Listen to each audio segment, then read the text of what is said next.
नमस्कार homemade kitchen को मो प्रियंका आपण को स्वागत करुच्ची।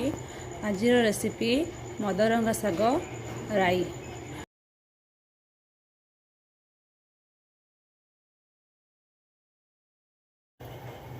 तो बर्तमान देखो तेल आमर गरम हो जाए गोटे सुखिला लंका दबा आउ सोरिष ऐड करदे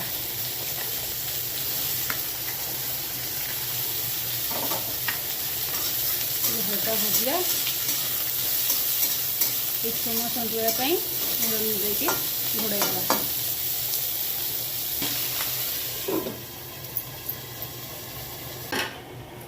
तो बर्तमान देखु आमर जह्नी भलसे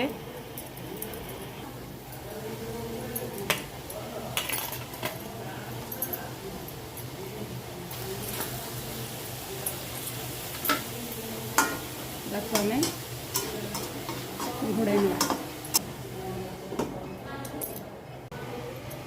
तो बर्तमान चलते देखा आम मदरंगा साग सीझी कि मोर मदरंगा साग भलसे हो जाए।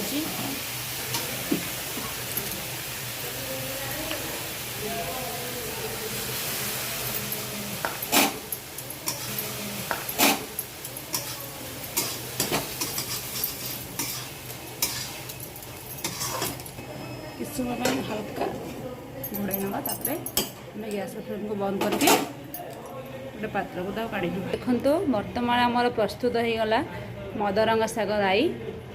तो जदि आपण मानक वीडियोटी भल लगी लाइक करेंगे, शेयर करेंगे एंड सब्सक्राइब करेंगे। धन्यवाद।